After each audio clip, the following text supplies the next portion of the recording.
மோர் deserve. நான் இதைவிட மேம்பட்ட ஒன்றிற்காக உரியவன், இதைவிட மனச்சுமை இல்லாமல் வாழ வேண்டியவன். எனக்கு 100 பௌர்ணமிகளின் வெளிச்சம் வேண்டும்.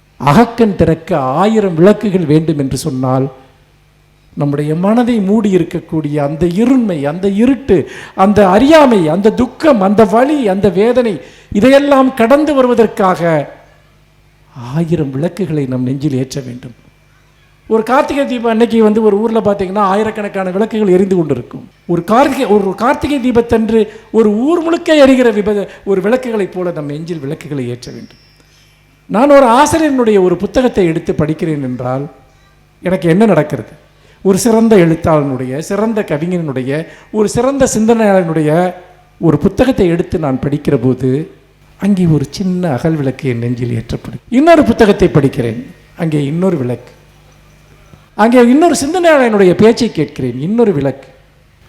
ஒவ்வொரு விளக்காக ஏற்றி ஏற்றி ஏற்றித்தான் நான் இங்கே சேர்ந்திருக்கிறேன்.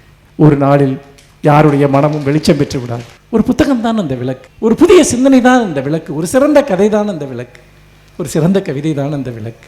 ஒரே ஒரு சொல், அந்த சொல் ஒரு விளக்காக மாறும். இதில் என்னவென்றால், இன்றைக்கி நம்ம வீட்டில் ஒரு விளக்கை ஏற்றி வச்சோம்னா அந்த விளக்கில் இருக்கக்கூடிய எண்ணெய் தீர்ந்ததும் அந்த விளக்கு அணைந்து விடும். நீங்கள் திரும்பவும் எண்ணெய் ஊற்றினால்தான் அது எரியும்.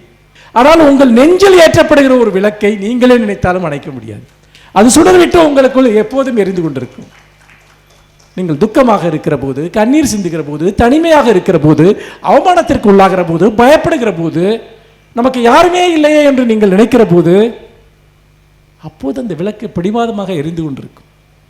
திடீர்னு எப்போவோ படித்த ஒரு வரி மனசில் ஞாபகம் வரும், உங்களுக்கு தன்னம்பிக்கை ஊட்டக்கூடிய ஒரு வரி. நீ இதுக்கெல்லாம் பயப்படலாமா, எழுந்து நில் என்று சொல்லக்கூடிய ஒரு வரி. அதனால் தான் சொல்கிறேன், அது அணையா விளக்கு என்று. ஒரே ஒரு முறை சிந்தனையின் வெளிச்சம் உங்கள் மனதில் பட்டுவிட்டால் அது ஒரு நிரந்தர நிலவாக உங்கள் மனதில் இருக்கும். நண்பர்களை புரிந்து கொள்ளுங்கள், வானத்தில் இருக்கிற நிலவுக்கு கூட தேய்பிறை உண்டு, வளர்பிறை உண்டு. இதயத்தில் ஏற்றிய நிலவுக்கு ஒருபோதும் தேய்பிறை கிடையாது. அது நிரந்தர நிலவாக எப்போதும் உங்கள் நெஞ்சில் இருக்கும்.